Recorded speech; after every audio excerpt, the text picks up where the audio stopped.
Queridos amigos, queridas amigas que nos acompanham pelos raios invisíveis da comunicação virtual, graças à Rádio Web Cobem, queridos amigos e amigas aqui presentes, Deus seja conosco, nos abençoe, nos guarde, nos envolva nas suas bênçãos, nas suas vibrações mais salutares possíveis. Escreveu o Espírito Emmanuel na obra clássica da sua escrita invulgar, O Consolador, em uma página rutilante de sabedoria, como é comum dessa entidade nobre, que Moisés sintetiza a cultura judaica na revelação da lei essa que era o resumo de toda a tradição espiritual, religiosa e ancestral do passado. E conclui, ou melhor, e acresce o Espírito Emmanuel, que com todo respeito às tradições espirituais da Índia, antes mesmo do legislador do povo hebreu, antes mesmo dele, com todo respeito às práticas espirituais e à noção de espiritualidade que havia no Antigo Egito, e mesmo na China multimilenária, Moisés conseguiu sintetizar toda essa sabedoria espiritual em uma letra mais clara, em um código mais acessível e em uma escrita mais popular. Ele não apenas sintetizou a sabedoria espiritual de antes dele, mas elaborou de uma maneira didática, de uma maneira clara para os povos da época, não apenas para o israelita, mas para os povos da época, a noção de espiritualidade que estava misturada em um caldeirão de cultura supersticiosa, de equívocos, de preconceitos, de vícios, de excessos, de fanatismo na área da religião, e ele tentou arejar, limar as arestas, aparar os excessos e apresentar o resumo de toda a construção espiritual até então colocada. Quem acredita que Moisés e a tradição do judaísmo é considerada a primeira revelação da lei divina na colocação de Allan Kardec, apenas por instituir culturalmente o Deus único, a noção do monoteísmo, está apenas com parte da verdade. Não está completamente certo. Porque a missão de Moisés aqui representando toda a tradição dos profetas, é muito maior do que apenas o estabelecimento popular e cultural coletivo de um Deus único, do monoteísmo. Não obstante, o monoteísmo foi um marco importantíssimo, uma etapa especial de superação de paradigma, de alteração de mentalidade e de desenvolvimento no pensamento religioso terreno. A missão de Moisés, na colocação do Espírito Emmanuel, é aquela que revela a lei divina, instrumento das forças espirituais que ele, em determinado momento, acabou se transformando. Esse homem vai ser o responsável por revelar a lei divina no aspecto da justiça. E é por essa razão que Emmanuel conclui o comentário sobre esse assunto, já citado na obra O Consolador, dizendo que é por essa razão que podemos dizer que a revelação mosaica é considerada a revelação da justiça. Por essa razão, Deus, na concepção do judaísmo antigo, era entendido como um grande legislador, que promulgava leis, que estabelecia os seus códigos e que as criaturas deveriam respeitar e, em caso contrário, deveriam padecer as consequências. Essa ideia de Deus como um grande legislador Essa ideia de um Deus que estabelece as suas leis, embora de uma maneira rigorosa, inflexível quase, porque essa era a mentalidade do judaísmo, essa era a conceituação que os israelitas, os hebreus, tinham a respeito da providência da divindade, ainda assim é muito bonita. Porque de alguma sorte estabelece um ser onipotente que por humildade limitou o seu próprio poder através das suas leis. Porque se ele é onipotente, ele pode tudo. Mas ele próprio se subordina às leis que ele estabeleceu. Em uma atitude extrema de humildade, Deus, o mais humilde de todos, não se revela diretamente na criação e na criatura. Como diz o próprio Emmanuel em outro livro, em outra obra sua, Deus não desce para se manifestar diretamente à criatura, porque ele é o mais oculto, o mais discreto de todos, é o único que não aparece. Ele se manifesta através da sua obra e dos seus obreiros. Estabelece leis nas quais ele próprio submete o seu poder, portanto, limitando o seu próprio potencial de ação dentro das leis que ele estabeleceu. Esse conceito é muito bonito, embora precise hoje de abordagem e de considerações nossas, mas a partir desse conceito nós temos o início do livro mais importante do Ocidente, pelo menos, para não dizer um dos livros mais importantes de toda a história da humanidade. Porque o termo Bíblia vem do grego biblios, que significa coletânea de livros. Mas a priori, no início, a Bíblia foi elaborada e foi chamada de Torá. A expressão Torá, que tem também correlação com o Talmud, o Mishnah, significaria, literalmente traduzindo para o português, lei. Porque a Bíblia, esse livro importante, começou e era chamado na época de Torá por causa dos 5 primeiros livros, que era o Pentateuco de Moisés. Esse Pentateuco estabelecia a legislação do povo, que também era a legislação no sentido divino da palavra. Moisés, que se tornou em determinado momento da sua jornada um traumaturgo extraordinário, o extraordinário paranormal, confabulando com as forças espirituais que o assessorava, notadamente no Decálogo e em outros momentos especiais, quando os fenômenos mediúnicos por ele se manifestavam, o que conferia a ele um caráter de autoridade no grupo semítico que ele dirigia, no Êxodo que ele operou, estabeleceu no Torá, expressão semítica que significa lei, sua legislação, que era o conceito que ele pôde captar das forças espirituais da legislação divina e tentou implementar na legislação do povo hebreu através de um código vasto, de uma série de elementos, alguns dos quais ele conferia caráter divino e que na verdade era a elaboração do homem Moisés. A verdade é que nesse caldo de cultura nós temos essa ideia que seria mais tarde trabalhada por Allan Kardec quando diz que o ser humano, à medida que evolui, tem noções mais exatas da justiça e vai elaborando códigos civis, códigos do direito humano, regras para a regulação social mais compatíveis com a lei divina. É como se o ser humano trouxesse, o ser humano traz, inscrito nele mesmo, a marca da consciência cósmica. E à medida que ele vai amadurecendo, ele vai tendo noções de justiça mais ou menos exatas, mais ou menos primárias, mais ou menos materiais ou mais ou menos humanas. Quanto mais o homem é material, diz Allan Kardec, mais a sua noção de ética de justiça é material.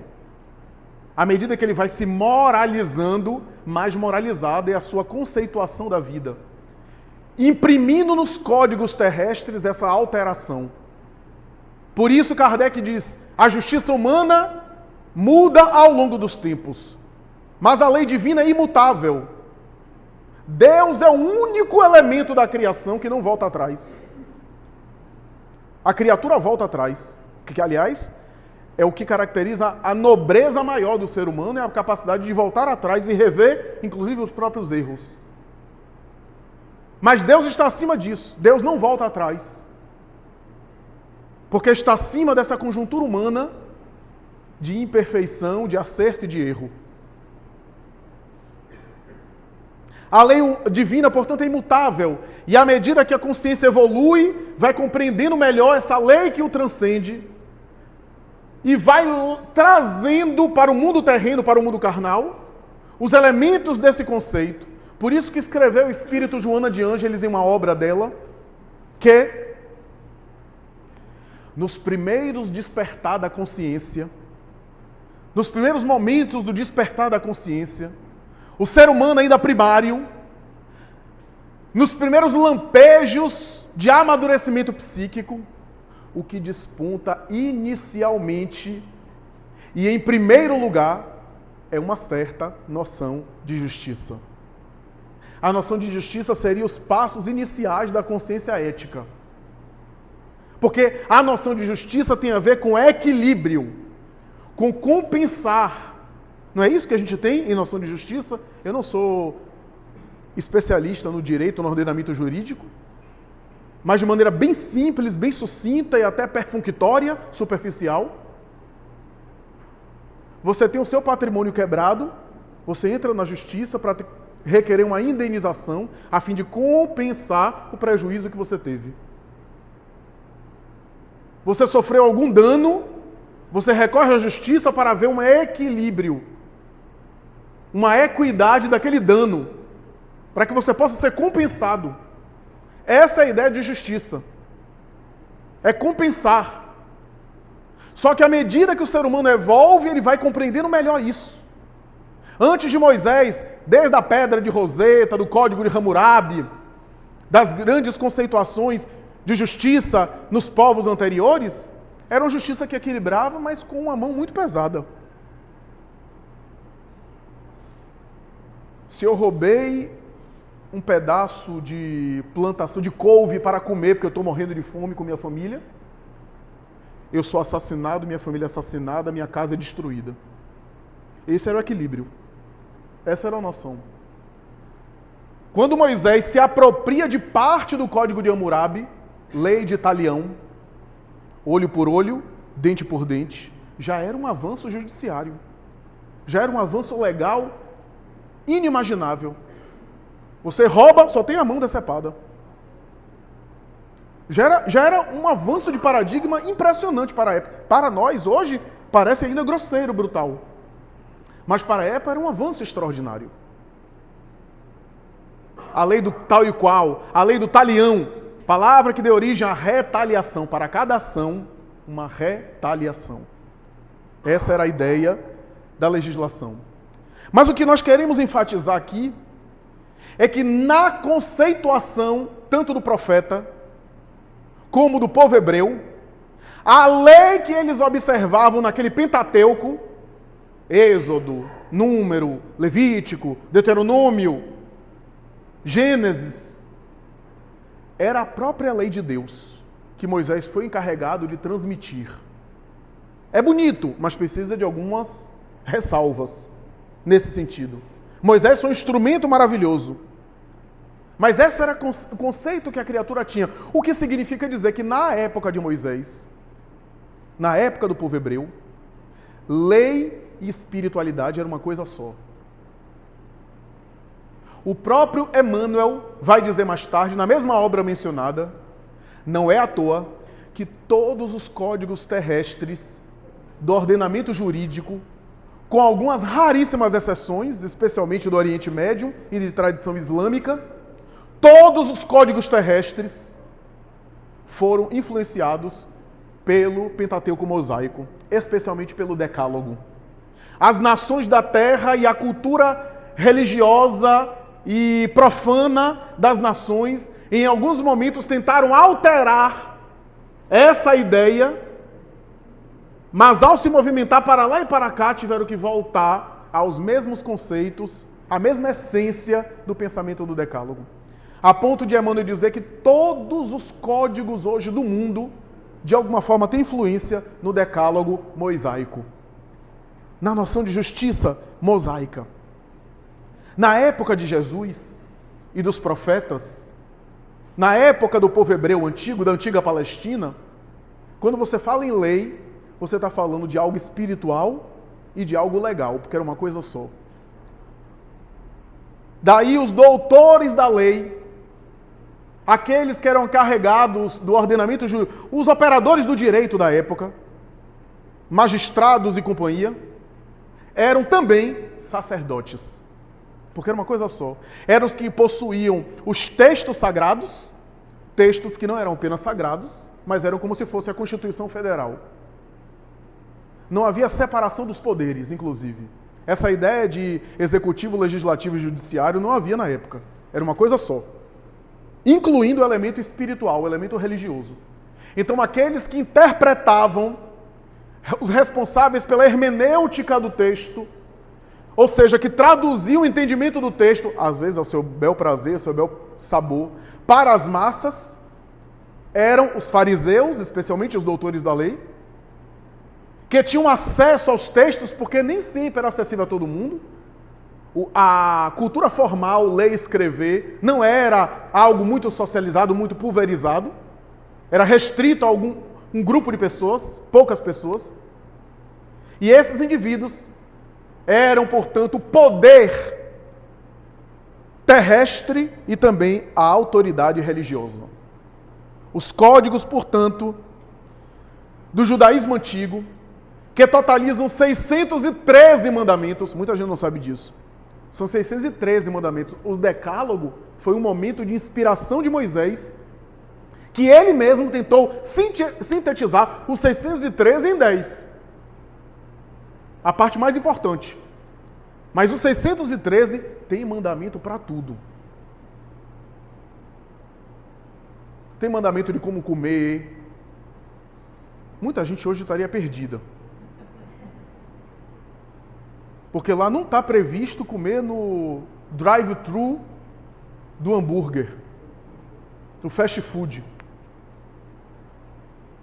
Já que o ritual de alimentação era muito considerado, era muito importante, era elemento religioso também. A proibição de fazer a barba para o hebreu. A proibição de um homem, por exemplo, um profeta, conversar com qualquer pessoa vulgarmente falando. Tinha uma série de restrições. Chegando, inclusive, a dizer, se você observar e constatar um falso profeta que passe por você e não matá-lo, você é digno de morte. Mas vem Jesus. E Jesus, em vários momentos do Evangelho, nós vemos os evangelistas escreverem e os fariseus, os escribas e os saduceus, se aproximando dele para o tentar, propôs tal questão. Em muitas passagens do Evangelho a gente vai ver isso. Não é à toa. Porque o sistema de comunicação entre os fariseus, através das sinagogas, era algo sofisticado. Quem leu a obra Paulo e Estevão sabe disso. Quando Saulo de Tarso se converte a Paulo, na própria Damasco, e ao chegar em Jerusalém, os fariseus de Jerusalém já sabiam que ele estava meio louco e que era necessário ter cuidado com ele porque ele havia se convertido ao cristianismo. Aonde Jesus ia, e numa cidade que Jesus pisava os pés, os fariseus já estavam sabendo. Havia um sistema de comunicação, uma espécie de sindicância entre eles, a tal ponto que eles abordavam o Cristo para o tentar. Por isso que várias vezes a gente vai ver no Evangelho, principalmente de Mateus, que tem esses diálogos com doutores da lei, porque Mateus era um hebreu, era um judeu, se interessava por isso. Há a colocação do evangelista. E ele, adivinhando-lhe os pensamentos, propôs tal questão. Em muitas respostas de Jesus, Jesus dá respostas na lei. Qual é o maior mandamento da lei? Amar a Deus acima de todas as coisas, porque estava na lei. Ele estava respondendo à autoridade. A depender do que ele falasse, ele poderia ser levado preso. Muita gente não sabe disso. E eu vos dou um segundo que é semelhante àquele. Ele, naquele momento, queria reduzir ainda mais o decálogo de Moisés em 2. Ama ao teu próximo como a ti mesmo. Que também está na lei. Levítico, capítulo 19, versículo 20. Está lá dizendo, ama ao teu próximo como a ti mesmo. Moisés havia colocado isso. Só que o próximo para o povo hebreu eram os da família. Esse era o próximo. Eram os que estavam próximo mesmo. E os outros eram os gentios, não eram próximo. Eram inimigos e deveriam ser mortos. Os estrangeiros. Os da família, os do clã, eram o próximo. Ama teu próximo como a ti mesmo. Era a noção do próximo. Mas Jesus não explicou aquilo naquele momento. Em outro momento ele vai dizer, aprendestes o que foi dito, amareis o teu próximo e odiareis o teu inimigo. Eu, porém, vos digo, amai os vossos inimigos. Aí ele falou uma coisa nova. Aí ele falou uma coisa dele, que não está na tradição antiga. Mas falou também em cima de uma interpretação. Por quê? Porque o capítulo 19 de Levítico, versículo 20, diz, ama teu próximo como a ti mesmo. A maioria da tradição do rabinato judeu acreditava que próximo era só família. E assim vigorou. Mas havia alguns que tinham um conceito mais fraterno, principalmente a escola de Hilel, o grande patriarca. Então, quando ele fala, ouvistes o que foi dito, ele está falando da interpretação oral da lei, daquilo que se dizia, que se discutia em torno da lei. Ouvistes o que foi dito. Ou seja, a tradição da falada.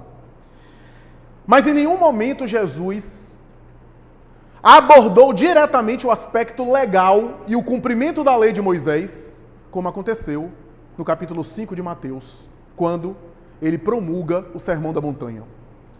Ele fala as bem-aventuranças e depois entra em minudências daquilo que seria a lei mosaica e aquilo que ele propunha, aquilo que ele estava apresentando diante da lei de Moisés, sem necessariamente violentá-la. E em um momento específico do capítulo 5 de Mateus, ele vai dizer, não penseis que eu tenha vindo destruir a lei ou os profetas. Por quê? A lei é o Torá, os 5 livros, e os profetas são os livros seguintes. Daí a lei e os profetas, o Torá e os profetas. Não penseis que eu tenha vindo destruir a lei ou os profetas. Não os vim destruir, mas cumpri-los. Porque em verdade eu vos digo que o céu e a terra não passarão sem que tudo que se acha na lei esteja perfeitamente cumprido, enquanto reste um único iota ou um único ponto. Primeiro, essa questão do céu e da terra passarão já foi pano para muita manga. Já foi muita discussão. O céu e a terra não passarão até que se cumpra tudo o que eu tenha dito. É óbvio que ele não está falando de um fenômeno astronômico. Ou, pelo menos, não no sentido ao pé da letra. Quando a gente pensa o céu e a terra passarão, a gente pensa em ciclos. Dia, noite, dia e noite. Céu e terra. Ou seja, o tempo. Essa é a interpretação convencional. A ideia de que o tempo vai passar ao longo das gerações e a sua palavra vai ser eterna. Essa é a interpretação cabível. Pastorino, no entanto, na obra citada, que serve de tema do mês de hoje, do mês atual dessa casa, Sabedoria do Evangelho, vai dizer que céu e terra podem ser considerados também símbolos de mundo espiritual e mundo terreno. Céu e terra passarão, ou seja, o processo evolutivo através das múltiplas reencarnações, até que tudo aquilo que ele tenha dito se cumpra. E eu acho bastante válida também essa compreensão. Por quê? Porque no sermão profético de Marcos, capítulo 13, versículo 1 a 33, quando Jesus dita aquele sermão do que ia acontecer, no final ele vai dizer, e esta geração não passará até que tudo que eu tenha dito se cumpra. A geração dele já passou há muito tempo. Eu diria que em uma média aí de 40 anos, 50 anos, já passaram aí umas 30 gerações, da época dele até agora. E nem tudo que ele disse no sermão profético de Marcos se cumpriu. Algumas coisas estão se cumprindo agora. Não era a geração corporal que convivia com ele. Era aquela geração de espíritos. Alguns daqueles espíritos que estiveram reencarnados na época estamos de volta nesse mundo terreno. Alguns que viveram naquele momento, que estiveram naquele período.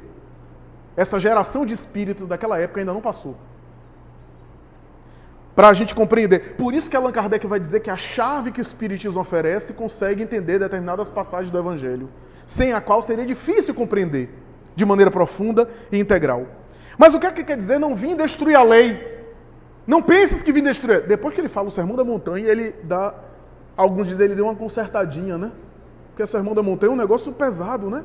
É um negócio que eu acho que os apóstolos ficaram se pedindo Vonal, Dramin, Rivotril, né? Porque ele falou em parábola. As parábolas são mais digeríveis, né? Aqueles contos, o símbolo, a interpretação, cada um mergulha de acordo com a sua capacidade, sem violentar muito. Mas no Sermão da Montanha, Jesus mandou brasa. Ali ele falou de linguagem direta. Tanto é que Amélia Rodrigues vai dizer que mesmo os discípulos não alcançaram totalmente a profundidade daquelas palavras. E aquele que perder a sua vida, ganha lá. Aquele que ganhar a sua vida, perder lá. Se quiser andar comigo 1000 passos e pedir mais 1000, anda 2000. Se quiser a capa, dá a túnica também. Dai a outra face. Aquilo era demais, mesmo para os discípulos, que eram espíritos notáveis, mas estavam mergulhados naquela estrutura, eram judeus. Dá a outra face para bater. Aquilo era contrário à ideia de que o homem abençoado por Jeová era abençoado com prosperidade material. Moisés estabelecia compensações materiais. Jesus vem e diz que as compensações de Deus, Moisés tinha razão, havia, mas nem todas eram presentes. Algumas compensações, a maioria delas, eram futuras. E estabelece uma esperança e uma perspectiva para uma vida futura. Mas não pode explicar essa vida futura. O Espiritismo, como terceira revelação da lei divina, Kardec vai estudar isso. A primeira revelação, Moisés, a segunda, o Cristo, a terceira, o Espiritismo. O Espiritismo, 18 séculos depois, vai descrever de maneira detalhada como é essa vida espiritual. Por isso que Jesus falava que alguns ensinamentos dele seriam mais tarde descritos e explicados, porque ele não tinha condição de dizer na época. Sem nenhuma presunção e com toda isenção de ânimo, sem nenhum apaixonamento, eu quero que pensemos aqui se alguém tem alguma alternativa de proposta filosófica e religiosa que consiga descrever de uma maneira tão detalhada a vida espiritual como o Espiritismo, eu vou adotar ela. Eu não conheço. Eu conheço a teosofia de Helena Blavatsky. Eu conheço as tradições esotéricas e dos avatares da Índia, os rishis da Índia, Vivekananda, Swami Satya Sai Baba, os grandes gurus indianos, que eu tenho a maior admiração. A tradição esotérica de Annie Besant, discípula da própria Helena Blavatsky, Krishnamurti, as doutrinas orientais, todas elas belíssimas e sem nenhum demérito para nenhuma delas, porque todas elas têm o seu papel, mas eu não conheço uma doutrina que dá o microfone para os espíritos e permite que os espíritos voltem para dar o depoimento descrevendo como é a vida no mundo espiritual, como o Espiritismo. Quando você pega uma coletânea, por exemplo, da obra de André Luiz, como ele descreve a vida no mundo espiritual, que é ali um desdobramento do depoimento que Allan Kardec colheu em O Céu e o Inferno.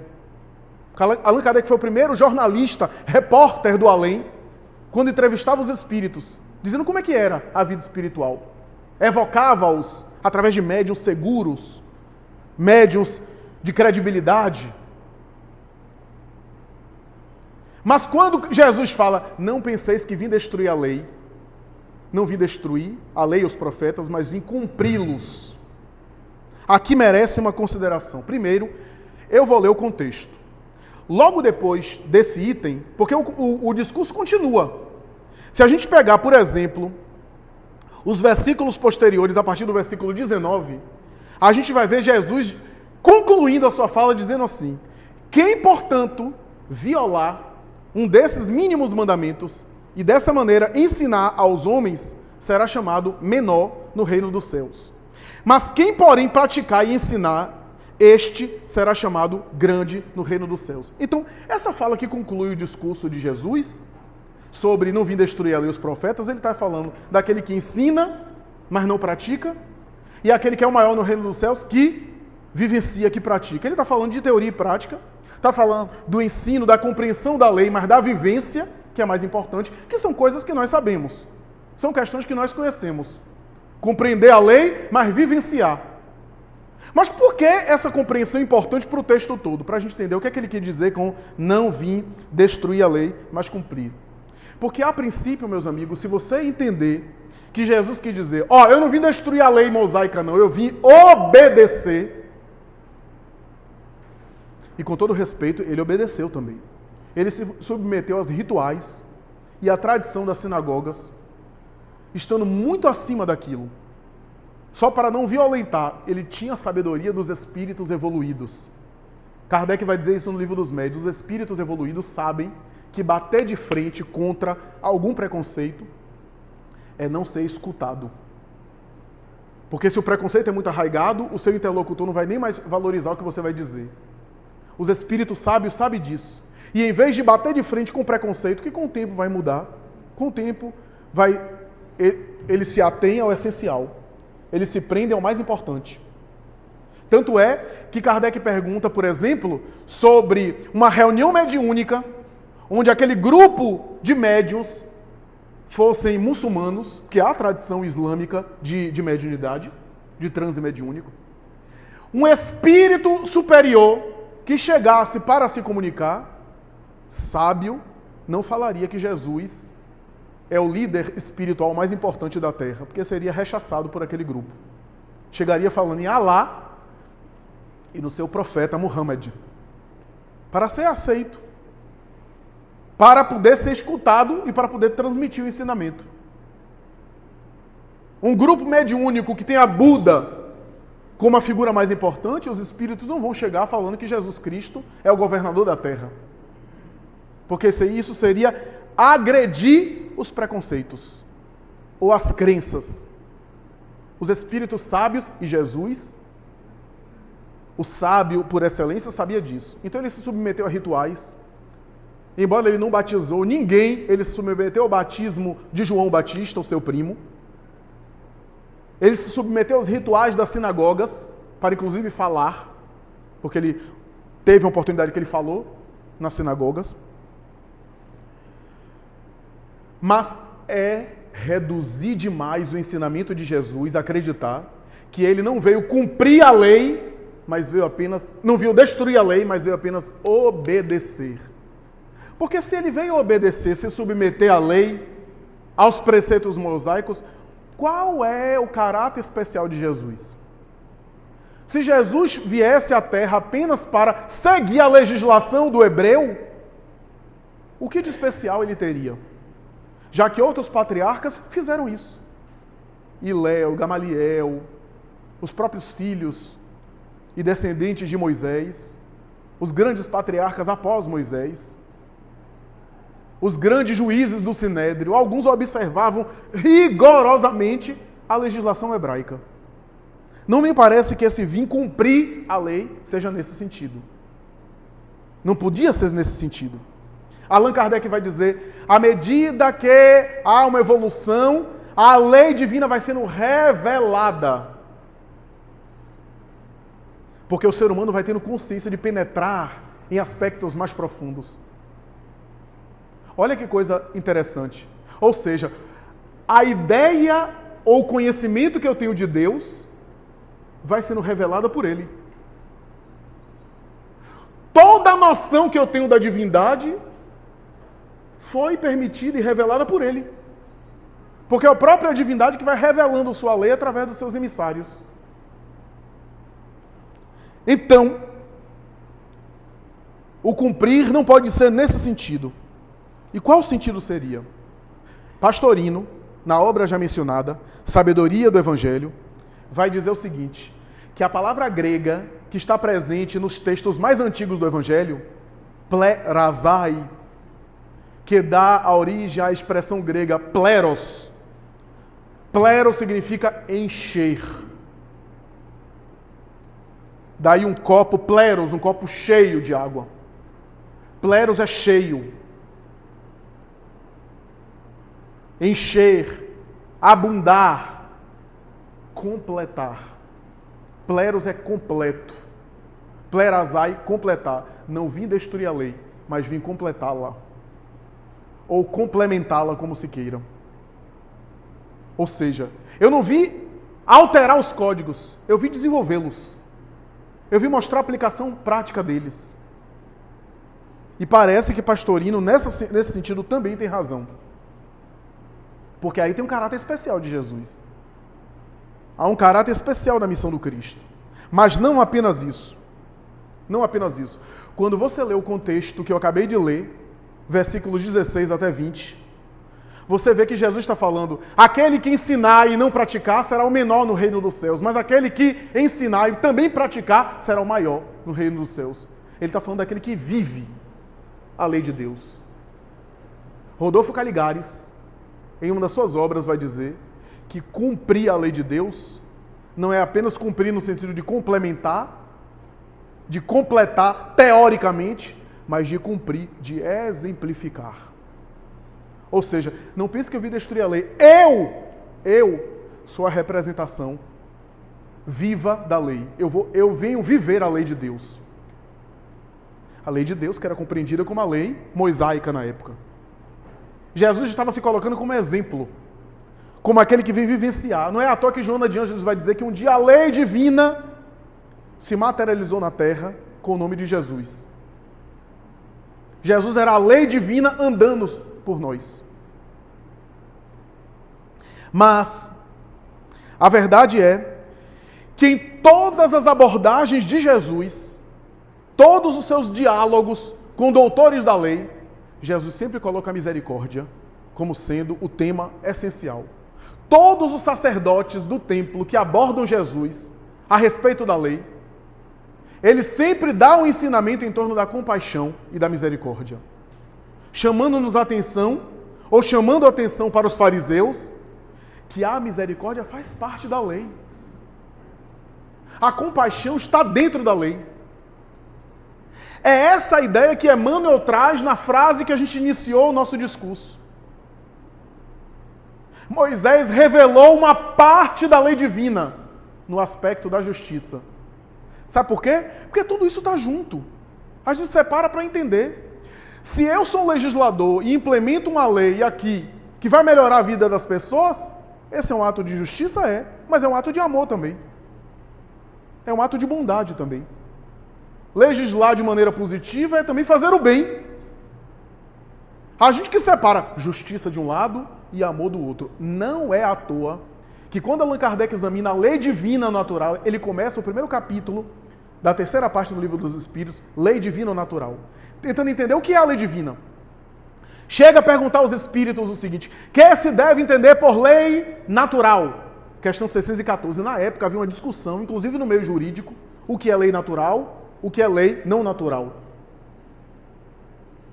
E os espíritos respondem: a lei natural é a lei de Deus, única, possível para a felicidade dos povos.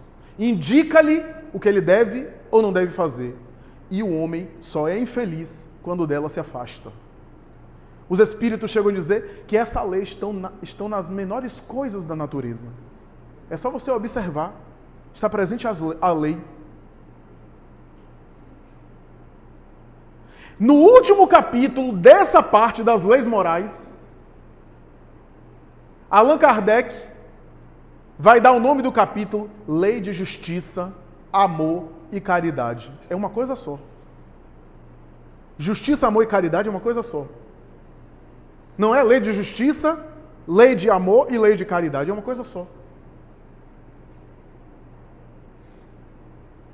Porque essas coisas se misturam no nível elevado, no nível grandioso. E os espíritos dizem: essa lei de justiça, amor e caridade é a lei de Deus. Ou seja, todas aquelas leis morais que a gente estuda, sociedade, progresso, destruição, liberdade, igualdade, todas essas leis, na verdade, é apenas uma tentativa pedagógica de desmembrar uma lei que é única. A lei é uma só. os Espíritos desmembram para a gente entender as suas manifestações e os seus desdobramentos na nossa vida. Mas a lei é de justiça, amor e caridade. Jesus sempre suavizava o rigor do conceito de justiça dos hebreus com a ideia de que a misericórdia está presente. A misericórdia sempre deve estar presente. E chega a dizer, se a vossa justiça não for além da dos escribas e dos fariseus, não entrareis no reino dos céus. Essa alusão é uma alusão clara. Até porque os melhores estudiosos do pensamento hebraico dizem o seguinte, que a expressão justo em judeu, em hebraico, significa o santo. Jesus era chamado o justo dos justos. Os profetas eram chamados de homens justos. Então a ideia de justo, na época do judaísmo, não é a ideia que a gente faz hoje. Daí quando Kardec pergunta, qual é o caráter do homem que praticasse a justiça nas todas as suas acepções? Os Espíritos respondem, a do verdadeiro justo, a exemplo de Jesus, porque praticaria o amor e a caridade. Então vejamos que essas coisas estão juntas. Portanto, meus amigos, o Espiritismo vem completar tudo isso quando diz que essa lei está na consciência, está vibrando dentro de nós. Quando eu leio a Bíblia, eu leio o Evangelho e me emociono, não é porque a lei está fora, é porque há um Evangelho dentro de mim que causa ressonância. E essa lei funciona ali dentro. E é por essa razão que os Espíritos vêm dizer que à medida que nós a transcendemos, que nós nos adiantamos, que nós engrandecemos-nos espiritualmente, mais clara essa ideia se faz. Porque a névoa da carne não oblitera a visão da verdade, a visão das nossas origens espirituais. Porque a gente faz com a lei divina o que muita gente faz com a justiça humana. Não está na moda? A pessoa faz uma coisinha ali, faz uma coisinha outra lá, transgride, não está na moda? Corrompe, não vai dar em nada. Não vai dar em nada, não. Não, o judiciário não vai me pegar, não. E a gente está dizendo que nem sempre isso acontece, né? Às vezes pega. Haja vista aí os escândalos aí na justiça, no poder público, nem em todos os poderes. Não apenas no Brasil, mas no mundo. Só que o homem terreno faz a mesma coisa com a lei divina. Ah, não vai dar nada não. Eu posso fazer aqui que depois eu dou um jeito. Tá tão bom. Lei do engano. Às vezes eu escapo até da justiça humana. Mas da justiça divina eu não escapo porque está dentro de mim. Está vibrando em mim. Então quando eu desperto no além-túmulo, não tem ninguém me apontando, não, sou eu. Sou eu comigo mesmo. O tribunal é interior. O defensor público, o promotor e o magistrado estão dentro de mim. São os elementos da minha própria consciência que vão me defender ou vão me acusar. E vão estabelecer os mecanismos de reparação ou de ampliação. É a minha própria consciência. Após a morte, o espírito desencarnado visualiza de maneira melhor a lei divina funcionando. Percebe que aquela ideia da legislação do povo hebreu é uma ideia pálida do que acontece no mundo espiritual. Que essa ideia que não vai dar em nada é uma das maiores falácias que a gente acha. Porque a lei divina opera dentro de nós em coisas assim mais imediatas que a gente vê. Como eu já falei, se você for sair daqui e comer assim uns 3 pratos de feijoada, eu acho que não vai dar muito certo não. A lei divina vai se operar. Já aconteceu comigo. Mas esse é um aspecto mais imediato. Tem outros, né? Discussão por WhatsApp, briga em grupo de política. Já contei com uma amiga minha, ficou 2 semanas quase sem dormir. Por causa de briga de política, querendo uma resposta que ela tinha que dar no WhatsApp. Afetou o sono, teve que tomar remédio para dormir. É a lei divina. O que é que a gente está fazendo da nossa mente? Como é que a gente está cuidando da nossa saúde mental? Mas, para além disso, a nossa obra a nossa obra interior. O cuidado com o aspecto da nossa vida interior. Então, para concluir, é importante a gente atentar para como está a minha afinação com a lei divina que está em minha consciência. Eu estou afinado? Eu estou em sincronia? Porque além da matéria, eu vou ver a lei divina se operando de uma maneira contundente. Eu vou visualizar isso. Eu vou perceber isso de maneira palpável, com seus mecanismos patentes. Só para encerrar e passar aí para a próxima fase, quando André Luiz chega no mundo espiritual, há um momento em que ele encontra um amigo seu, que era vizinho de casa, cujos pais foram credores do seu pai, devedores do seu pai, porque o pai de André Luiz, na época, era advogado e vivia de empréstimo, de pagar e de mais tarde receber com juros, né? Na época, isso havia, essa prática havia, e às vezes juros exorbitantes. E esse vizinho de André Luiz foi à falência por isso. Pegou o empréstimo, não conseguiu pagar depois, teve que vender a casa. E André Luiz, eu me lembro de meu pai inclemente, e eu dizendo para minha mãe se consertar, porque minha mãe era muito piegas assim, sabe? Queria, não, dá um tempo mais para ele, para ver se ele só pediu um tempo a mais, e a gente foi inclemente. O homem vendeu a casa, teve que se mudar, o tempo passou, e agora ele encontrava o Silveira no além, iluminado, e ele com uma vergonha, ele foi chegando perto assim, e Silveira, como é que tá? Abraçou, etc. E não mencionou o que aconteceu. Só que André Luiz, ó a consciência, André Luiz não aguentou e disse assim, escuta, vem cá, você lembra daquele episódio que aconteceu? Eu queria lhe pedir perdão em meu nome e em nome de meu pai. Meu pai, que era o devedor, o pai dele estava correto diante da justiça. Ele podia cobrar a dívida e podia executá-la. Ele, inclusive, tinha advogados para isso e executou. Ele não estava fora da lei, mas ele agiu com pouca misericórdia. E aí, naquele momento, André Luiz lhe pede desculpa. Você vira, não, nem deixou ele falar. André, relaxe, tá de boa. Tá tudo bem. Aliás, cadê seu pai? Cadê o velho? Eu quero abraçar ele, quero cumprimentá-lo. Aquela experiência foi ótima para todos nós. Nós amadurecemos muito. Tivemos uma vida mais simples. Tivemos que remodelar a vida. Crescemos muito numa cidade do interior. Foi muito bom, foi muito bom. Aprendemos muito com a experiência. André Luiz ficou mais envergonhado ainda, porque não tinha uma crítica, uma acusação à consciência, né? E aí, cadê o velho? André Luiz teve até vergonha de dizer onde é que o velho estava. Chafurdando aí nas zonas inferiores, perturbado no além-túmulo. Então, a lei divina dentro de nós. A lei divina que se manifesta para além de nós após a vida carnal, a vida material. Muita paz, muito obrigado.